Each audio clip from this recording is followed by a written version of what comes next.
Good morning. Good morning.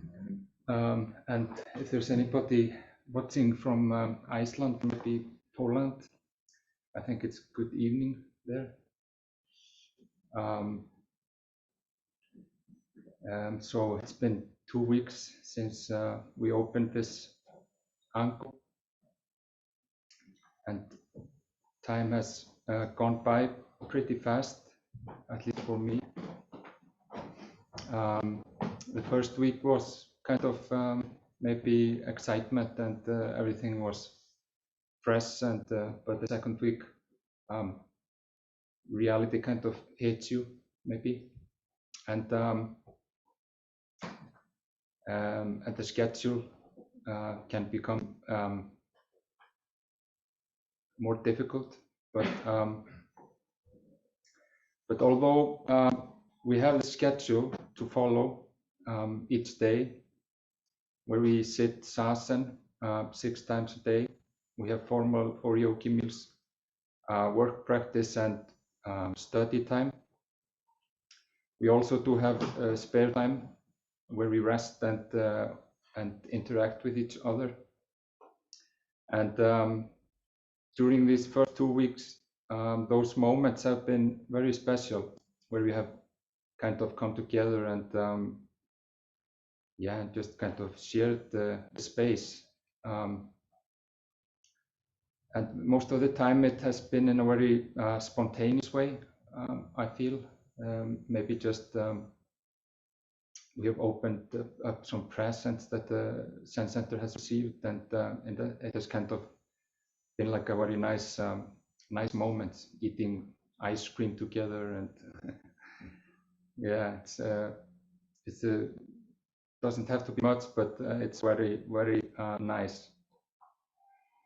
And we started out not so many, so it has been like kind of an intimate setting, and the monks have been really generous with their time. In addition to the residents, we have practitioners here from Iceland, from Poland, and even a guy from Minneapolis. And of course, apart from our nationality or place of residence, as human beings, we have a lot of differences.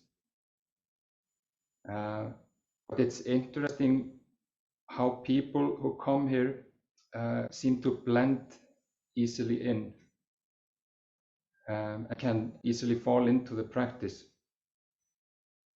And I think it's because we all have a common ground or a common denominator where we meet each other on a deeper level than these differences. In my last speech, I said that I had participated in a program to enter a search and rescue squad. And I thought maybe I could use one story from that as a metaphor. So part of the program was to learn how to cross rivers. And we practiced this in a glacial river with hard streams. I'm not sure it's correct to say it like that, but it had a hard stream. And so we had to get over there, and we started in small rivers and kind of worked our way into heavier streams. And when we were in really steep streams, then we went over 3 or 4 together, interconnecting arm in arm to be more stable and walk in a straight line. But a part of it was that we had to learn how to fall into the river, or learn how to react when the river sweeps us. And it was surprising in the beginning, but we were told that we were not to swim against the stream, or not even to swim across, because if we did that, then the stream would probably overtake us and pull us under. So the thing we were to do, which made kind of a sense afterwards, was that we were just to let go into the stream and trust that the stream would carry us to the other shore. So we kind of just went into the river, made us broad, let go into the stream, and then gently kind of steered our way to the other shore. And trying this out, it actually worked very well. But I hadn't met Zen or Buddhism by that time, so I didn't know that there actually was no need to go to the other shore. As a metaphor, you know, in that setting, of course, there was a need, but here we have a metaphor for the shore, and I'm going to read a little bit. It's from Taisan Maesumi's book, Appreciate Your Life. We have, and I'm quoting him now, we have a practice known as the paramitas. Paramita means to have reached the other shore. Dogen Senji says, the other shore is already reached. In other words, the meaning of reaching the other shore is to realize that this shore is the other shore. This life is the unsurpassable realized life. There is no gap. So if there is a purpose to our practice, it is to realize that this shore and the other shore are the same. The purpose is to close the gap, to realize that there is just one shore. There is just one life. To reach is extra.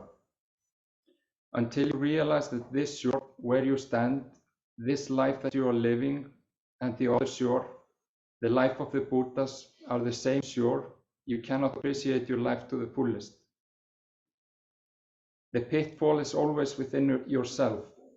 Everything is already here with you. This very body and mind is the way. You are complete to begin with. There is no gap, but you think there is. And I think that is kind of where we fall into trouble. It's because we think there is a gap.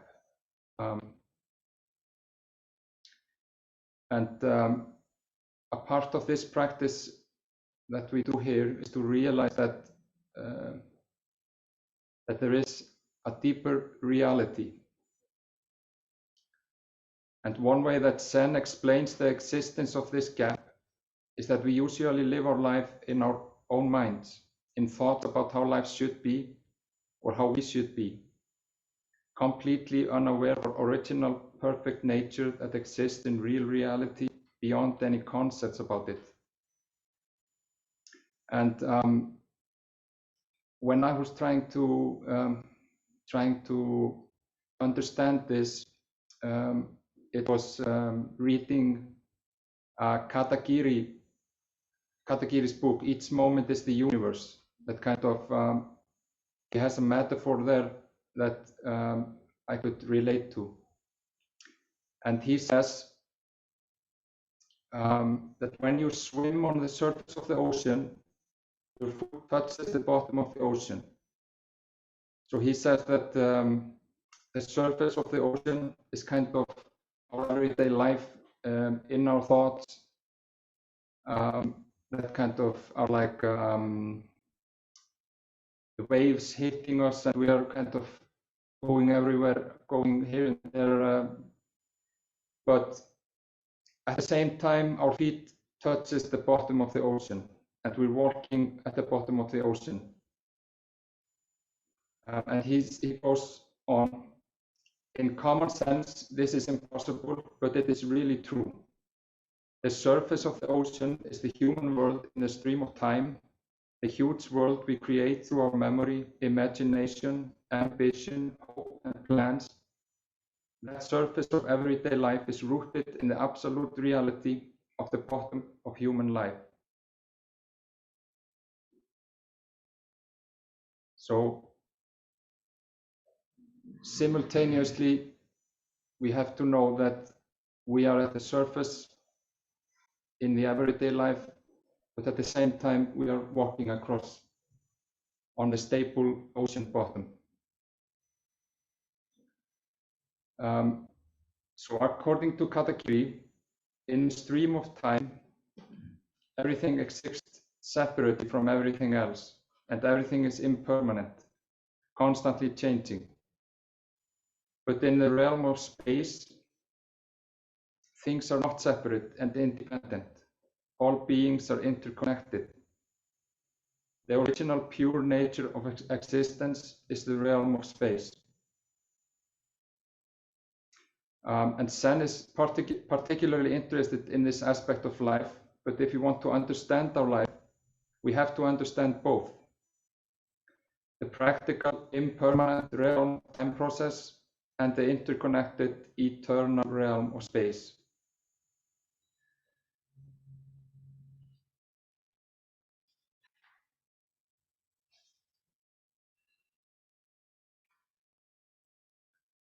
So in his book, The Light That Shines Through Infinity, he says, in space, you cannot say who you are, but in time, your senses function and you recognize yourself. If you want to understand your life, you have to understand both the practical, impermanent realm of the time process and the interconnected, eternal realm of space. Then you can understand the place where those two aspects of life are unified. That is the intersection of time and space. At the intersection of time and space, everything exists separately, and everything exists interconnected. That is the pivotal moment, the pivotal point where the incipient moment is functioning. This very moment is the place where you are fully alive as you really are. You are individual you in time, and your existence is interrelated with all beings in space. So you are you, and simultaneously you are not you. This is reality. It seems to be contradictory, but we live in that reality. You are connected with the whole universe. You cannot escape. That's why, as clear as you can, we have to understand the reality we are present in. So,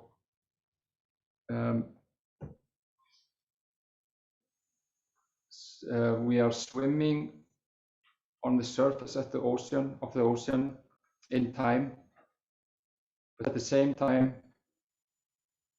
we are walking across the bottom in space.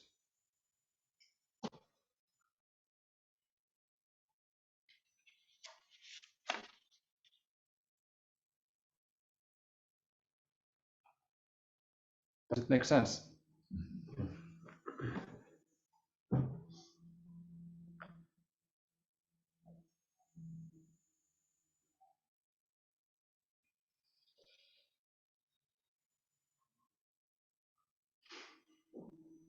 The problem is that we almost only look at life from the aspect of time, or the relative viewpoint where we are separate individuals, egos, comparing ourselves to others, thinking about past and future, what we want, what we don't want, etc., which causes great suffering in our lives.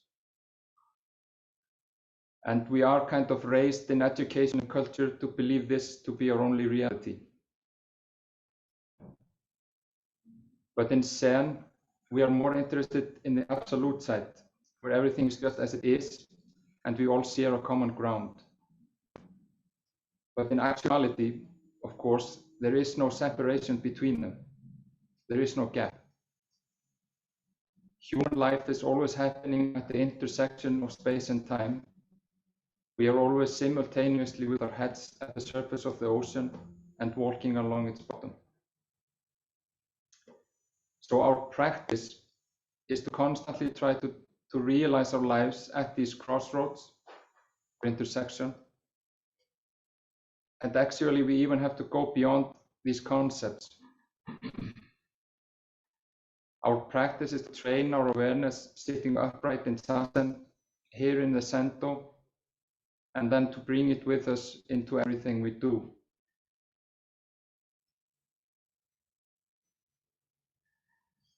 So the Sento is kind of our training, the place where we train this.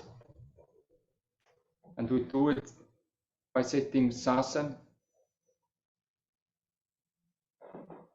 And Dogen called Zazen a wondrous art. In the Bentova, chapter in Shobogenso, he said, all Buddha Tathagatas who individually transmit inconceivable dharma, actualizing unsurpassable, complete enlightenment, have a wondrous art, supreme and unconditioned. Receptive samadhi is its mark. Only Buddhas transmit it to Buddhas without veering off. Sitting upright, practicing Zen, is the authentic gate to free yourself in the unconfined realm of this samadhi. Although this inconceivable dharma is abundant in each person, it is not actualized without practice, and it is not experienced without realization. And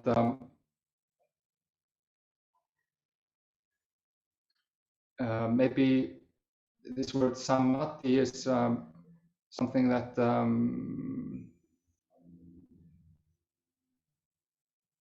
is important to understand, and I'm not sure I do it, but it took me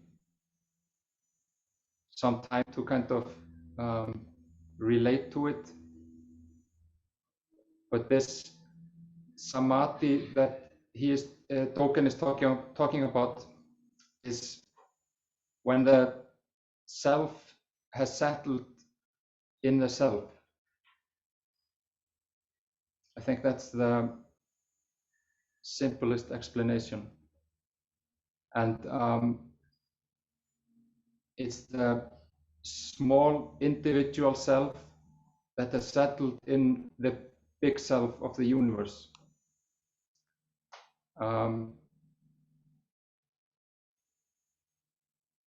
It's basically where all these contradictions have,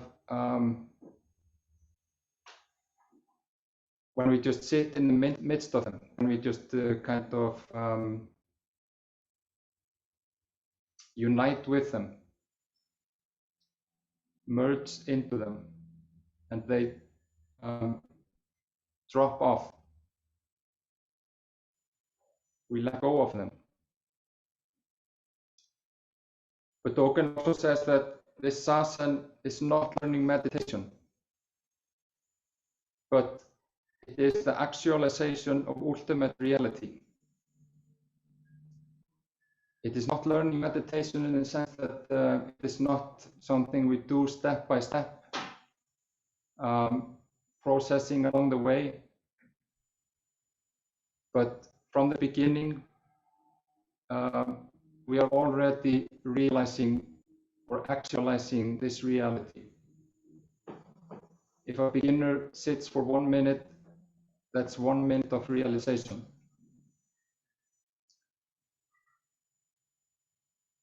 And Zazen is also known as Shikantasa in our tradition. Shikantasa has been translated as just sitting or only sitting. And maybe the difference is that Zazen is kind of an umbrella name for the Zen tradition. Zazen means sitting meditation. But Shikantasa is the way we sit in the Soto Zen tradition, without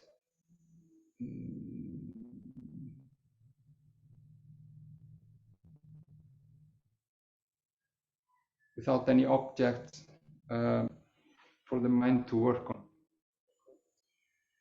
on. And Rosie has a good explanation.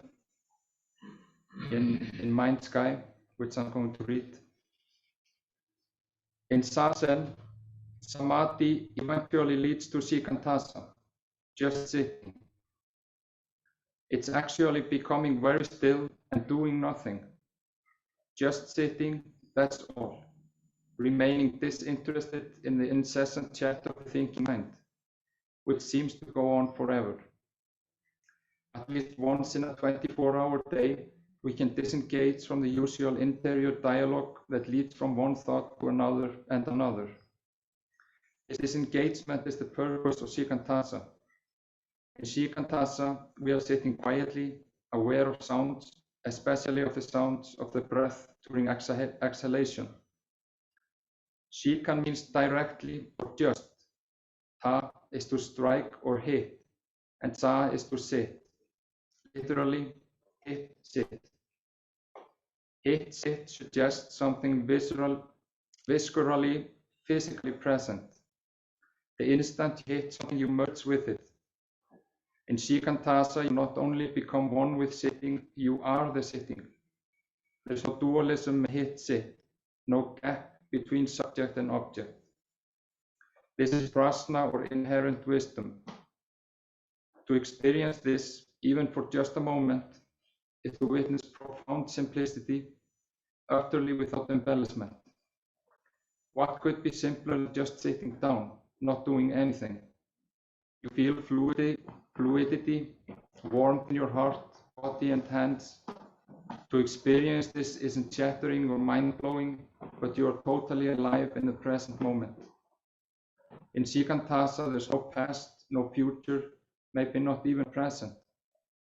We just sit from moment to moment to moment, simply breathing quietly, fully aware and alert, our energy surging within. We touch our true life force.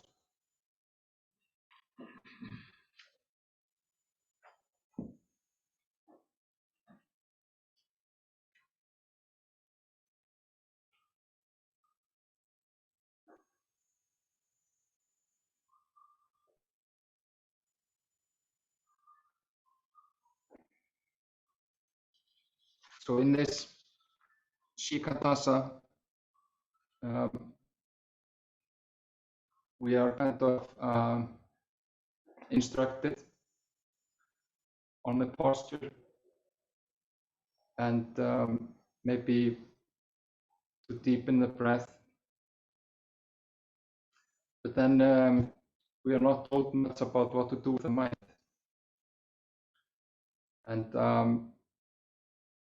And that is something that kind of can puzzle the beginner for a while. I know it did when I was starting out. There's a quote in Suzuki Roshi's Beginner's Mind that kind of I think relates to this. And he says, this is not just form or breathing.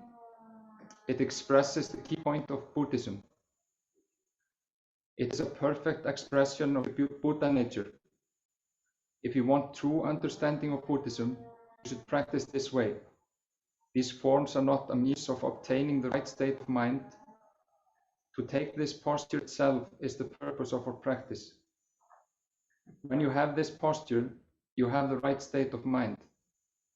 So there is no need to try to attain some special state.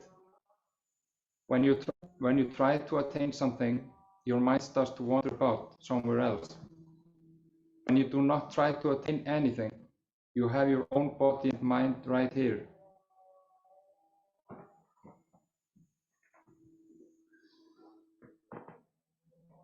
So my experience of Zen is probably similar to most people's.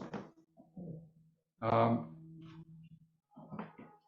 the beginning, I thought the point was to quiet the mind, but not having any real success at that, there came this point after maybe a couple of years where I decided to just let go and just sit with my thoughts and just sit with whatever is going on inside or outside. just being aware of what is going on in life as it appears. So I think it's most important to just sit, upholding a spirit of uprightness, manifesting our lives at the intersection of space and time every moment.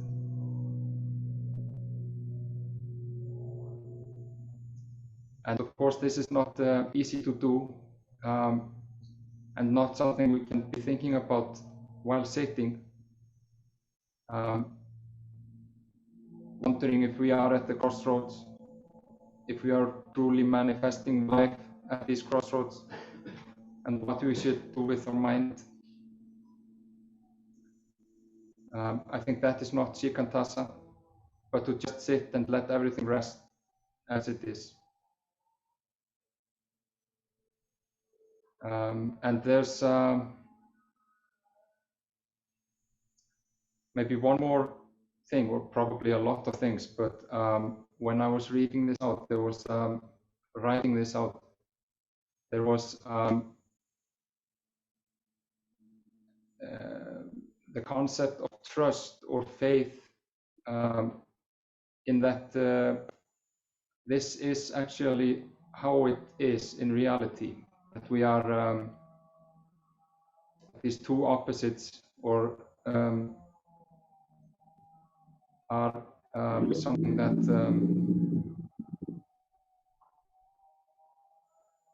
are there, and something that we have to be aware of.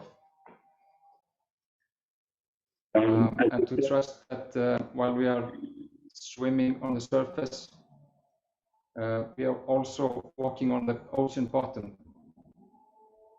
And Isho Fujita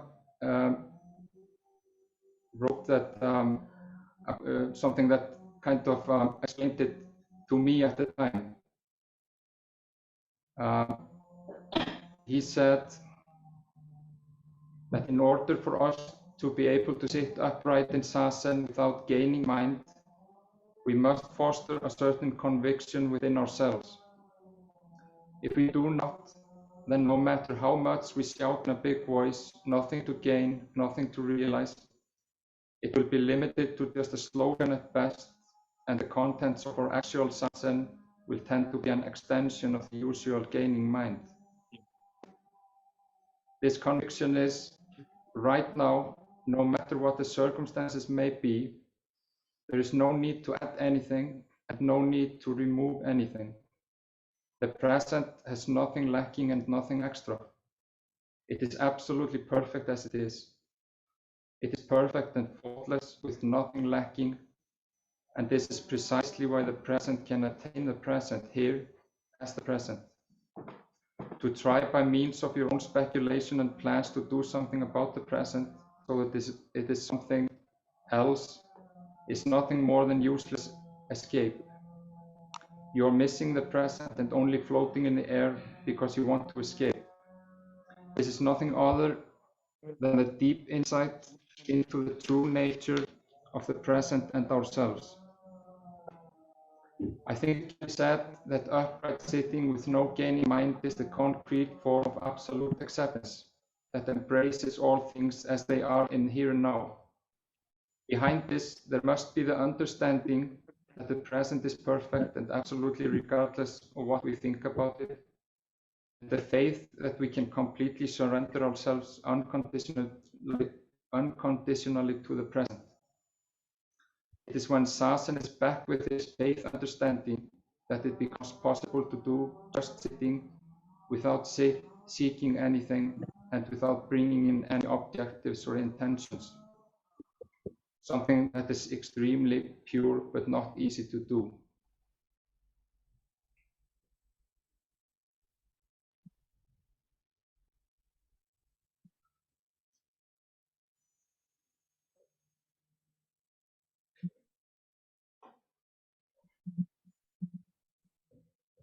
So we have to sit in this perfect present,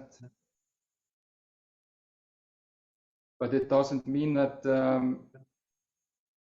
It doesn't mean that everything in our life is perfect, or that nothing, that there's no need to change anything.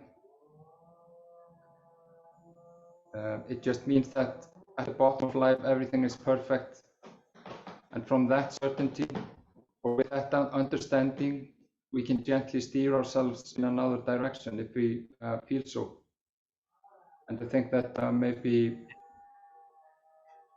in Buddhism or in Zen, it's sometimes a bit taboo to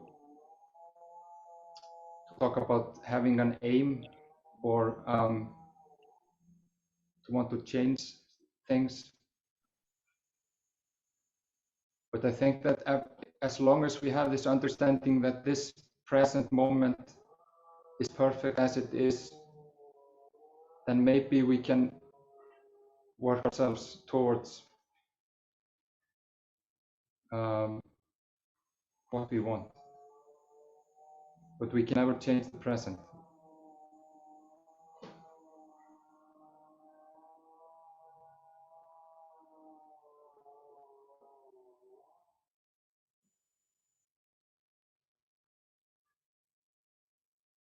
So it's kind of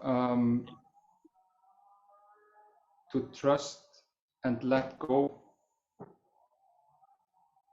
kind of like we were doing when we were letting go into the river. It's having a complete trust in that we will flow in the right direction, or at least not drown.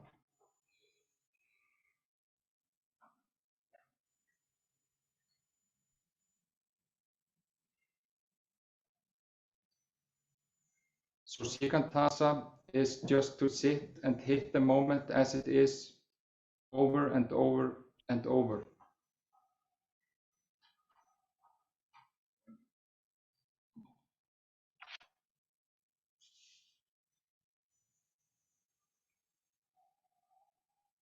And I thought maybe I would finish because during Ango we have a theme, and I just wanted to read it to you. And in this talk, I think maybe that I've been close to it, but not actually been discussing it, but kind of talking about maybe something that is under it or supports it. So the theme is: you should therefore cease from practice based on intellectual understanding, pursuing words and following after speech, and learn a backward step that turns your light inwardly to illuminate yourself. Body and mind of themselves will drop away, and your original face will be manifest. If you want to attain suchness, you should practice suchness without delay.